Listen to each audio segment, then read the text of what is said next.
Okay, it is 11 o'clock here on the second to last day of June 2021, if you can believe that, halfway through this year. And we are bringing back a favorite topic of this pandemic, PPP loan forgiveness. And with that, we have Tracy Clark, Kevin Wilson, and special guest from our tax department, Nick Summer. Welcome and welcome back, everybody. Thank Good you. morning. It's been a while, Tracy. I know, it really has been. Tracy has taken a little bit of a break from webinars because she's been helping clients one-on-one diligently for the past several months. Well, certainly longer than that, but specifically the last couple months because of, we sort of shifted into a time when that's what clients needed. They had very specific needs that we couldn't address on these webinars. So Tracy has been still very much involved with all of these different programs, but speaking with many of you directly. But Tracy thought that this would be a good time to bring back a couple of topics. So the next several Tuesdays, we'll be revisiting and providing updates on some of our favorite programs, PPP, ERC, ARPA, et cetera. So that is our focus today, our focus today is PPP loan forgiveness report in our system for both 2020 and 2021. And we have a handful of slides that go into detail about how to run that report and some handy tips. And then of course, as always, we will take your questions. And if you could put those into the Q&A section of your screen instead of the chat, that way we can save those questions for all eternity. And we also have Nick Summer on today. He's from our tax department, and this is his first time on one of our webinars, so everyone be kind to him. Welcome, Nick. Thank you. Excited to be here. Thank you. We're happy to have you. And as always, we will try and wrap this up by noon. And if you have additional questions that you'd like to send our way, or perhaps you think of afterwards, or you don't want to share it in this format, you can send them to questions@dominionpayroll.com. All right, Tracy, you want to take it away? All right, thank you so much. Yeah, I wanted to address the PPP loan forgiveness. I'm going to take questions about the forgiveness in general, the SBA's rules, etc. But I also wanted to address what's in our system, the report, and along with the other tax reporting that you're going to need. So without further ado, accessing that DP 2020 forgiveness report. Now, for a lot of people, this is old hat and you know right where to go and you can get exactly what you need. But for others, it may have been a long time since you looked at the 2020 forgiveness report. And I know that there were several banks who, once they opened the portal for 2021 loans, actually closed down their 2020 forgiveness portal. So this may be your first foray back at it in a few months. So I want to just go back to the nuts and bolts of how to get there. So when you go to reporting, you're going to go under client reports and you're going to filter for PPP. You could possibly see two reports come up. You may only see one, but the one that you're looking for the 2020 loan would be the CARES PPP loan forgiveness report. Doesn't have a year associated with it, which is kind of a misnomer because it really only corresponds to the loans that were done in 2020. Once you have clicked on that, you're going to see over to the right-hand side a whole bunch of things for filtering and grouping and options.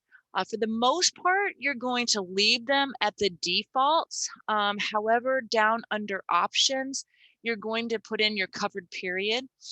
Now you need to change that to 24 weeks at this point because the SBA gave you 10 months following your covered period.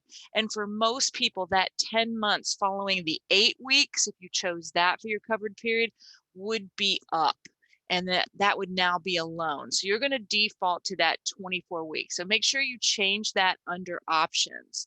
I should have said also, if you have more than one legal company, you will need to change using that drop down. If you leave it blank, it will do all of them all at once, making the reporting kind of messy. If you only have one legal company, there's no need to put it in. I mean, you can or you cannot. It doesn't matter. Doesn't change the reporting if there's only one.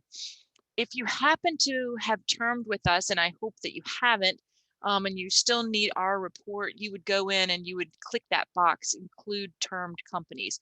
If you don't and you have termed, then you'll get a report that's blank. So that's how you get it to populate.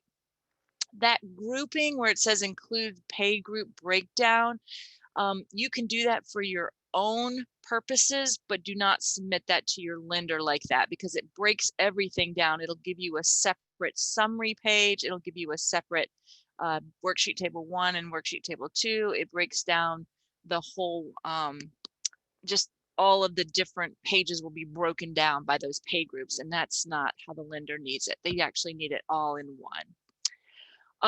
The last thing under options that you really need to focus on is that format. It needs to be in Excel.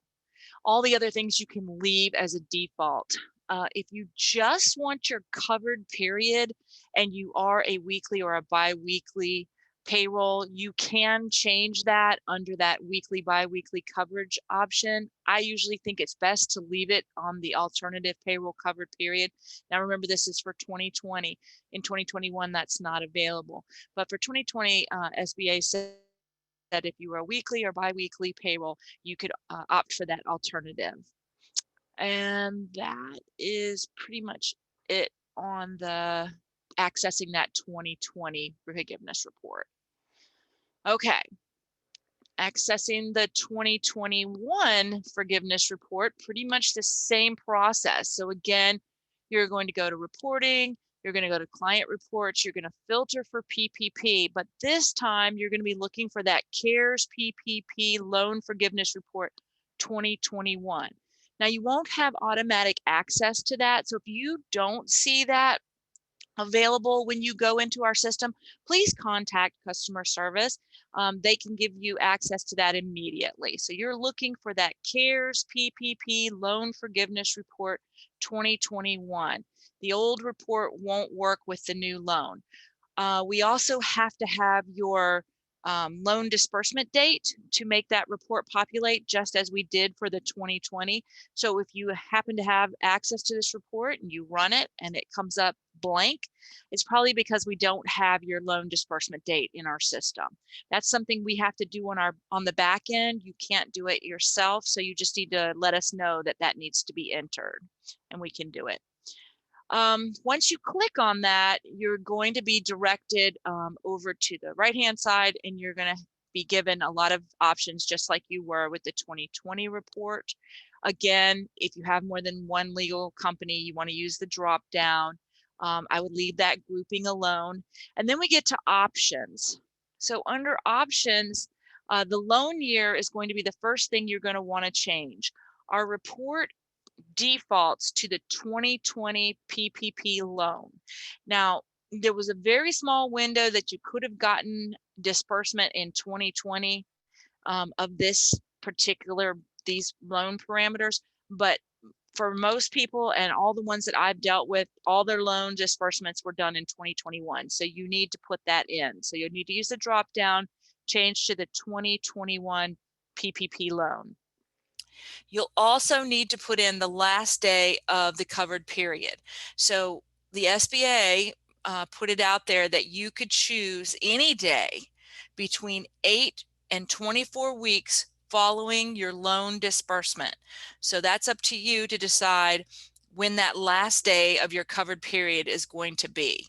So you'll just put in any date between that 8 and 24 weeks and go ahead and let it populate. Normally right now, because most people aren't at forgiveness just yet, I usually put in a date that's a little bit further out. I'd probably at this point put in like 7/15 or something. But if you already know, if you got your money in February and you knew you were out on April 15th, you can go ahead and put that in there. And it also allows you to kind of look at how much payroll you've spent by April 15th. And if it wasn't enough, maybe you want to go a little further, May 1st, or however your payroll runs. That weekly FTE hours threshold doesn't need to have anything in there because it automatically defaults to the SBA's threshold of 40 hours. Seasonal period begin date, that's only used if you are a seasonal company. Next, you'll see that owner's comp used in the loan app. I usually put in 2019, that's what it defaults to. But if you use the 2020 when you applied for your application, for your loan application, sorry, then you can change it right there. And then lastly, change that format from PDF to Excel, because that's where all the backup documentation is. All right, that's the two reports. Okay. Both reports are very similar when you open them up. You're going to see that the FTEs calculated for your reference periods and for your loan period, and then you're going to see your headcount retention, and then if there's any loan forgiveness reduction. So you're going to look for that right on that summary tab. That's the first thing that you're going to see when it opens up. I always look for two things. I'm looking for the headcount retention, and then I'm looking at the wage reduction. So I'm going to address a little bit more about this headcount retention. You are looking for 100%. And if you don't have 100% there, then you want to understand why you don't. So that's why I have on there, troubleshoot this. Make sure you don't have any FTE exceptions that need to be designated, or employees for whom hours were not recorded. So that would involve a override. So we're looking at exceptions and overrides. And then I just put a little caveat at the bottom. An exception is any reduction in FTE due to an employee's own action. This is not you not having work for them. This is the employee's action that has caused them not to work for you. So we're going to look at that a little bit more. All right, so here is what the SBA says. Employees that rejected your good faith written offer to rehire them at the same pay rate and hours as before. Employees that were fired for cause, employees that voluntarily resigned, employees that voluntarily requested and received a reduction of their hours. And that would also include employees who used e-sick, EFMLA, or regular FMLA. They all fall under that exception reason. So those are all employee actions that have caused them not to work for you.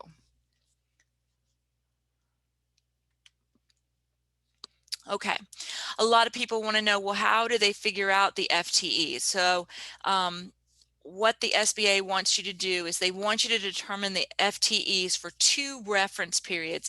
That's 2/15/2020 through 6/30/2020, and that should have been 2019. My mistake. I'll fix that.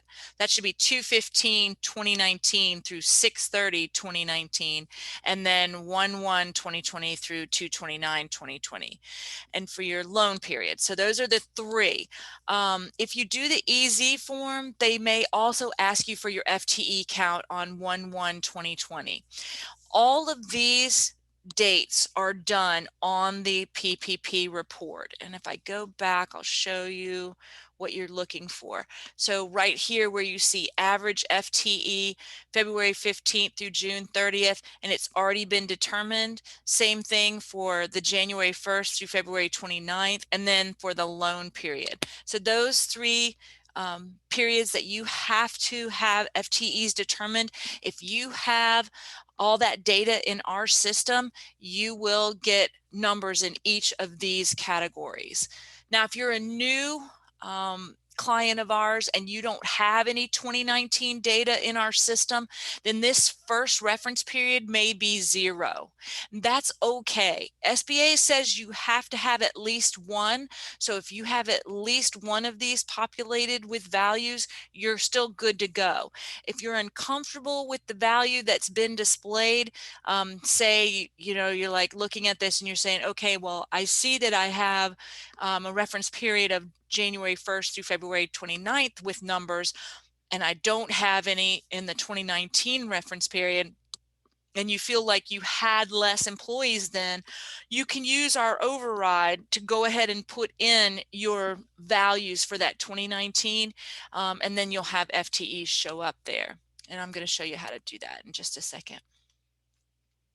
All right. So back to how the SBA allows you to calculate your number of FTEs. So there were two methods. One is the simple method of just looking at the hours that your employees work. So if they work 40 or more hours per week on average, that's 1 FTE. If you have employees who work less than 40, then they are a 0.5. Method 2 is to use the average hours worked each week, divide by 40, and then that equals your number of FTEs, and you want to round to the nearest tenth. That's what our report does. So when you go in and you look at the FTE, the average FTEs, you're going to see numbers like 0.1, 0.2, 0.3, 0.7, 0.8, 0.9, and that's what it's doing. It's taking the average number during those reference periods or during your loan period, and then dividing to find out what the average would be per week, and then divides that by 40. And that's how it determines it. Hey, Tracy, can I Yeah. jump in real quick with a question? Sure. Awesome. So Beth out there in our audience asks, well, she states our standard work week is 34 hours, not 40. How does that impact all of the FTE count? So it's still going to divide by 40, and you're not going to have one as an FTE, but it does it the same for all of them. It does it the same for the reference periods and for the loan period. So it all comes out in the wash. Perfect. Thank you. All right. Let's see. Next. Okay, so FTE exceptions and overrides, and this applies to both 2020 and 2021. So if you go under, search the menu, employee management, employee maintenance, and then go to miscellaneous fields. If these have been set up for you prior and you had to ask for them to be set up, this is what you're going to see. You're going to see FTE exceptions, and you're going to put a check mark in the box that it's a CARES FTE reduction exception. This is all going to be triggered over to the report. And then you're going to put in your CARES FTE exception reason. So at that point, you can type in terminated, resigned, fired for cause, FMLA, reduced hours, whatever the reason is, that's what you're going to put in that blank. Whatever you put in this miscellaneous field will then show up on the report itself. So you want to make sure that what you put down there is something that's easily read. You know, like don't go into a long dissertation. Just put down they were terminated for cause, or you know, something short and sweet, because the lender is going to see that, and they're going to be looking for reasons that were an employee action that has caused them to be that exception. All right, FTE override. This is for employees without recorded hours. Or, you know, sometimes what happens is some hours get recorded and some of them don't. And so you're looking at the report and you're like, wow, I'm pretty sure that person is a full-time employee, but they're only showing up as a 0.1. And then you go in the system and you look, oh, they're a salaried employee, and so they don't have any hours, or they have very few hours reported. In that case, what you can do is you can go in and we can put in an override field for you for the loan period, for the 2019 reference period, and for the 2020 reference period. So it's just whatever one you think you need, we can put that field in there, and you would go in and you would manually put it in yourself. So you could mark them, you know, all your salaried people maybe don't have the correct FTEs, and you would just go in and put in a 1 there. Or if you have part-time people, you could put in 0.5. So it's totally up to you. Okay. Safe harbor number 1. So this is the one that's used most often. This applied to any business that had to be fully or partially shut down during their covered period. So if you were affected by the COVID mandates that came out from your state or federally, you could use that to qualify for safe harbor. In that case, what they did was they basically took away that loan forgiveness reduction based on FTE penalties. It does not negate the wage reduction penalty. So you still had to give these people the same hourly rate. If they were being paid, they still have to be paid at the rate that they were making prior to the pandemic. It only negates the FTE reduction. So that's what you need to be aware of.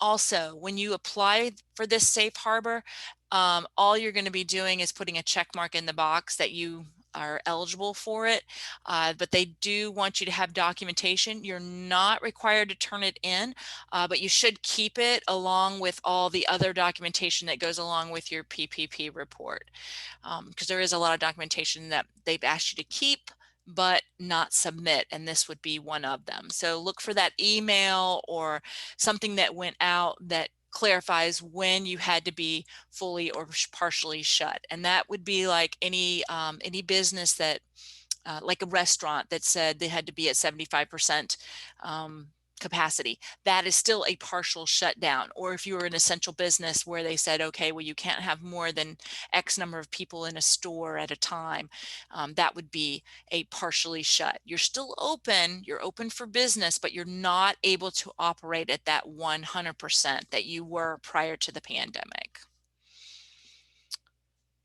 All right. Okay. The summary tab, reduction in wages. So this would be for 2020 and 2021.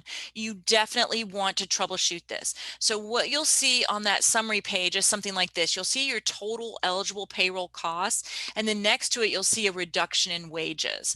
So the first thing that I do when I see that is I go over to worksheet table 1, and I will look at whichever employees are causing me to have a wage reduction penalty. So for instance, here you can see employee DC had cash compensation of $661, and then they caused me to have a wage reduction of $3,014.37. And then you can go over to the employee loan wage details at that point. And after I did that and I looked in there, I could see that no hours were reported for this employee. And because of that, it's caused me to have a wage reduction because I wasn't able to make an hourly wage calculation right here in this column. And so it just went on annualized wages. This person could have asked for reduced hours, and that's fine. But I need to show that I'm still paying them at the same hourly wage that they were earning prior to the pandemic. So that's the crux of this one. Sometimes you'll come here and you'll see that they have zero compensation during the loan period, but they're causing you a salary and hourly wage reduction. And oftentimes what that is that you actually have made that person inactive, or they were terminated, but not terminated actually on the day that they stopped working for you. So they were active in your system through part of the covered period or maybe all of the covered period. And what you want to do is you'll want to change their termination date to be more reflective of when they stopped working for you.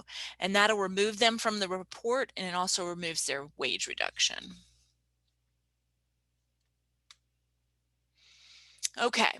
So line 9 is where you're going to see owner cash compensation. This is for 2020 and 2021. So if you have an owner of your business and you go to Schedule A and you look at line 9 and it's a 0, that means that that owner has not been designated in our system. I'm going to show you how to do that. So to designate the owner, you want to go to Employee Management, Employee Maintenance, Employment. And when you get there, you're just going to click on Edit, and you're going to want to put in whatever percent ownership they are. So these are people who are owners of 5% or more. If they're less than 5%, SBA says they can just be treated as a regular employee. But if they're 5% or more, they need to be pulled out so that they don't appear in the report. Their wages will, their compensation will, and they get 2.5/12 of their 2019 compensation, or 20,833, whichever one is less. That's how the SBA has written it. So just make sure that you pull those people out if they haven't been already. And if you need help with that, please contact customer service. They can help you walk through that part and get them designated correctly. Okay. Line 6 and 7, this is your employer contribution to health and retirement. If your company has contributed to your employees' health insurance and or retirement, but it's not reflected, you can still include those amounts as eligible forgiveness expenses. You don't need to enter them in on our report. The only way that our report would actually pick this up is if you had a memo calc that we could pull from. If you don't do that in our system, that's what I'm saying. It's not a problem. You're still eligible for those amounts. And even if we had your amount here, you would have to provide external documentation for those amounts. This report only documents payroll itself. So anything like the employer contribution to healthcare and retirement would have to be done from your third-party carrier, whoever those are, or you could use a canceled check or a statement, something like that you have to have in order to show documentation. Having said that, I think if you can, my best advice is if you can cover the loan amount with payroll costs only, and you don't need that extra from health insurance or retirement, I would go ahead and leave it as 0. It's less documentation that you have to provide to your lender, and I feel like that's your best way to go. It's just less room for error. But if you need it, you know, by all means, that would be the way that you would do it.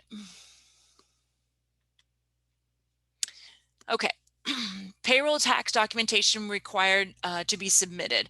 So what you're going to do is you're going to look at the quarters that your payroll, that your PPP loan covers. Now, only the time period that you're actually using the payroll. You're going to get those from quarterly reports on demand. You'll see them under reporting, and let's see, we have all of 2020 out there and first quarter of 2021. So if you're looking for the 2021 loans, second quarter hasn't ended quite yet. We still have another day, and then it probably won't be until the latter part of July before those 941s are up. Now, let me say this. Those tax documents come in a big packet. It's not only your 941s, but it's also your state taxes as well. The eligible taxes are state and local taxes. So you're going to need the whole packet. So just download the whole PDF packet and upload the whole PDF packet to your lender. Don't try to pick out just the 941 because they're going to come back and ask you for more. So just the whole darn packet needs to go to them. And then one last thing, there are some additional eligible non-payroll expenses. So you want to examine these. And the reason that I've put them out here with this because a lot of people are trying to take advantage of the employee retention credit program. And those programs, PPP and ERC, are not allowed to overlap. The payrolls that are allocated to PPP cannot be allocated to ERC. So a lot of people, to maximize ERC, are trying to cut down on the amount of payroll. Remember, you have to spend at least 60% of your PPP loan on payroll expenses. The other 40% can go on non-payroll expenses. So some businesses have difficulty getting that 40% in non-payroll expenses because maybe they own their building, or they just don't have a lot of overhead in that area. So they have brought forth some additional non-payroll expenses, and I'm just going to go through them here quickly. The first one is covered operation expenditures, and that would be a payment for any business software or cloud computing service that facilitates business operations, product or service delivery, the processing, payment, or tracking of payroll expenses, human resources, sales and billing functions, or accounting and tracking of supplies, inventory, records, and expenses. So that includes what you pay DP. So when you have that invoice, you can include our charge on your non-payroll expenses. Covered property damage cost defined as a cost related to property damage and vandalism or looting due to public disturbances that occurred during 2020 that was not covered by insurance or other compensation. Number 3, covered supplier costs, including payments made to a supplier of goods for supply that meet the following criteria: is essential to operations of the business, and payment made pursuant to a contract, order, or purchase order that was either in effect any time before the covered period, or for perishable goods only, in effect any time prior to the end of the covered period. And then lastly, covered worker protection expenses, operating or capital expenditures to facilitate the change of business activities related to COVID. This may include purchases, maintenance, or renovation of assets that create or expand drive-through window facility, indoor, outdoor, or combined air or air pressure ventilation or filtration system, physical barriers such as a sneeze guard, expansion of additional indoor, outdoor, or combined business space, on-site or off-site health screen capabilities. So I just want to make sure that's kind of on your mind. And that's it. That's the end of the PPP. Thanks, Tracy. Super informative and fun to get back to our old friend, the PPP. That's right.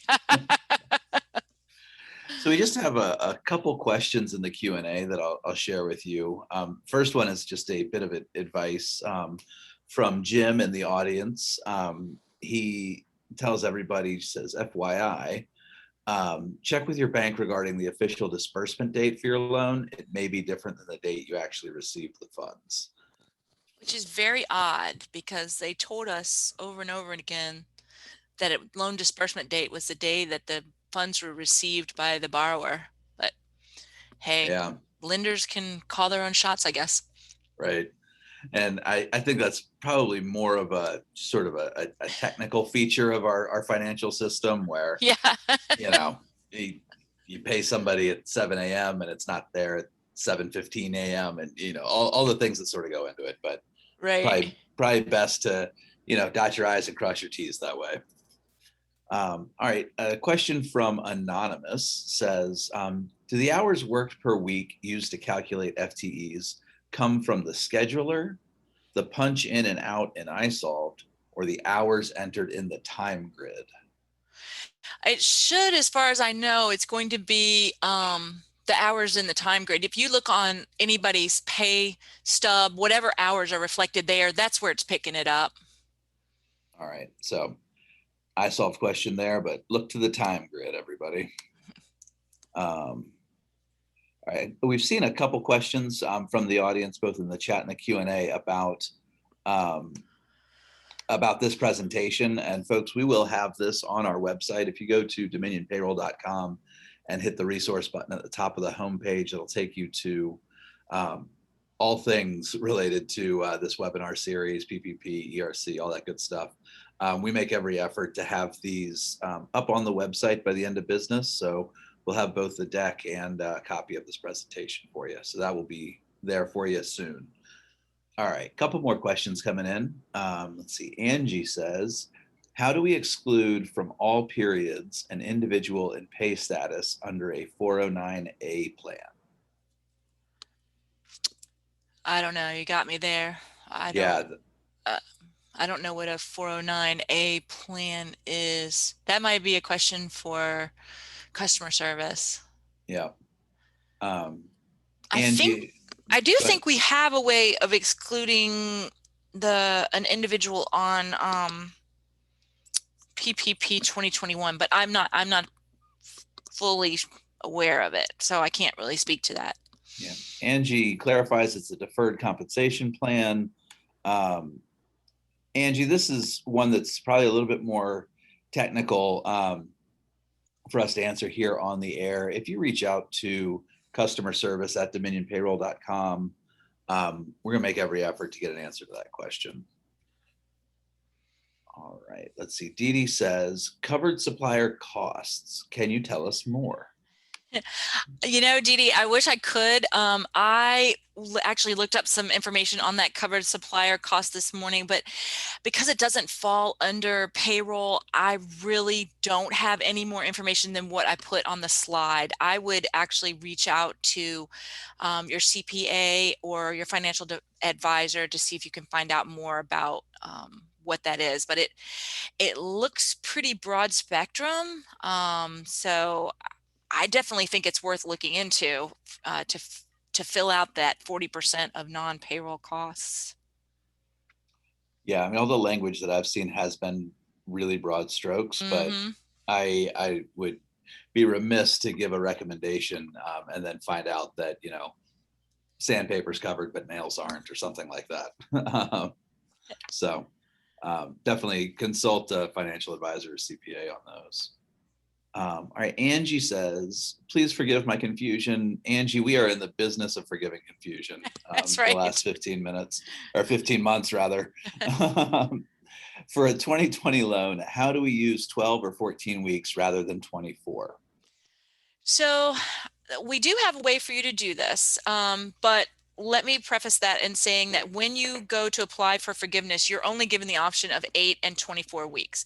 You can contact customer service and ask them to put in a loan end date for the 2020 loan of, 12 or 20 or 14 weeks, but you need to understand that you may be asked by your lender to show all payroll for that whole 24 weeks.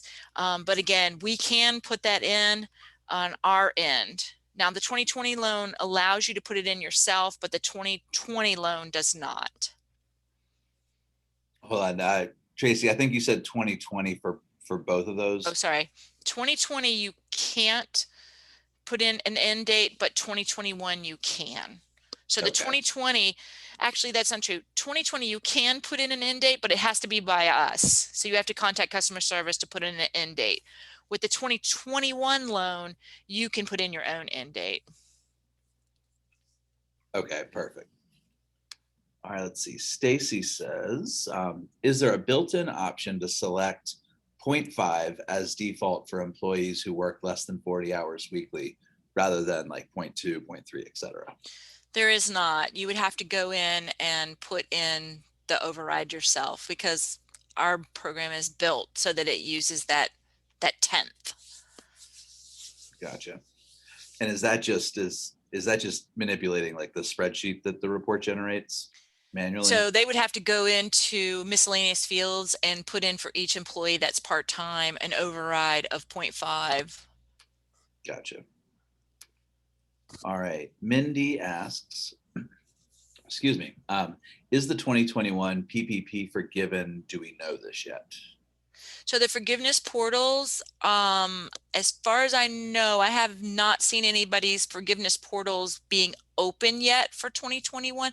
That's not to say that they aren't. I'm just saying I haven't personally heard of any that are open yet. So as far as forgiveness goes, I would say no, but that's going to all be determined by your lender. All right. Dee Dee does say anecdotally that our bank has 2021 portal open. Perfect. Then you need to submit. If you're ready, you can go ahead and submit. I don't know about the forgiveness. I haven't heard anybody having a 2020 loan forgiven yet. That's great. And Tracy, remind our audience from the end of their loan period, how long do they have to get their forgiveness applications in? 10 months. 10 months. So guys, I know that we all want these things off our books and get back to, as whatever the next normal is. But also, don't be rash and, make a rounding error here that bites you in the butt. You got 10 months baked in. So let's do it right the first time. Yep. All right. Sandra says, and Sandra, you're burying the lead here with your question. I'm going to skip to the end. Sandra says, your report is amazing. We had a 2020 PPP loan and it was a breeze when we asked for forgiveness. Well, Sandra, we are glad that was easy for you. Now I'll do your question. We have a 2021 PPP loan. Do I email questions at Dominion Payroll to get the new report added to my system, or do I email customer service at dominionpayroll.com? I think it'll be faster if you email customer service. Straight to the source. That's Yep. perfect. All right. And Sandra, thank you for your kind words. Alexander says, how long after the first one? I think he means for forgiveness. And I think he does too. 10 months on both, right? Yeah, it's 10 months after the covered period. So after the first one, you either had 8 or 24 weeks to choose from. So it is 10 months after the 24 weeks. So he says, my lender says it's 14 weeks and then 10 months after that. So, okay. Yeah, 24 weeks. I thought it might be a finger slip there. Yeah. Perfect. Yeah, Right, so it's 10 months after the 24 weeks. Which for a lot of people, if you got your loan in April, it's probably the 24 weeks was up sometime in, October. So you're now at the end of June. You need to be wrapping up that 2020 loan for sure. Right. Well, right now I'm not seeing any further questions. I would just sort of reiterate for everybody in the audience that we will make every effort to have this recording and slide deck available to you on our website by the end of the day today. Tracy and Leslie, do you want to add anything here as we get closer to the lunch hour? No, I think we're good. Next week, we're going to do ERC on Tuesday. So Right, tune in for that. We are closed on Monday. So we'll be coming in hot on Tuesday with our next webinar. Maybe we should get that done by Friday. Exactly. Yeah. I still plan on snacking on a hot dog and having a sparkler in my hand during Tuesday's webinar. So. All right. Excellent. It'll be the Love it. patriotic edition. We have just had one question come in, so Okay. let's knock that out. Stacy asks, says, we have no wage reductions, so my focus is marking the appropriate FTE reduction exceptions. I've noticed in some situations thus far, after marking the FTE exception checkbox and adding resignation reason, the loan forgiveness percentage actually increased instead of decreased. Any tips? Stacey, I would have to take a look at that. You can email me at questions@dominionpayroll.com. I'd have to look at that. That doesn't sound right. Something's not correct there. So I need to take a look at what's been set up for you. All right. Well, Stacy, I say that you've come to the right spot. Getting the expert on the line is Tracy will be able to help you out, I think. Yep. Well, great. I don't know if you guys don't have anything that you want to add right now. I think that go ahead and wind down a little bit earlier than our normal noon hour. But Okay. Kevin, if I could just jump in real quickly. Please. I just wanted to, for those of you who are fans of my HR, biweekly HR webinar, HR Matters is taking the week off next week. So I know everyone's super sad about that, but you can tune in. We'll have another one later in July, topic TBD, but we're going to take a little Independence Day break next week. Of course, if you have any pressing questions, you can send them to questions@dominionpayroll.com, and we'll try to answer those. And then also all those HR Matter previous webinars are available at dominionpayroll.com on the COVID-19 resource page. So just wanted to give that programming update, and I think that's all I have. Love it. It was good to hear everybody. I know. Miss you Getting the guys. gang back together, right? I know. Thank you, Nick, for joining us. Thanks for having me. I'm glad I could be very informative. Don't worry, we'll have you back. Yeah. There'll be a tax question. We hook you with the easy show, and then you're a lifer. Yep. All right, folks. Great. Well, from everybody here at Dominion Payroll, we hope you have a great afternoon. Remember, you can always reach out to questions@dominionpayroll.com for all these glorious topics, PPP loans, ERC, HR related issues, and we'll do our best to get an answer to you. And we are there 24/7 at dominionpayroll.com with previous recordings and tons of resources to help you navigate these interesting times. With that being said, I hope everybody has a great afternoon and a great Independence Day. And we will talk to everyone soon. All right. Bye.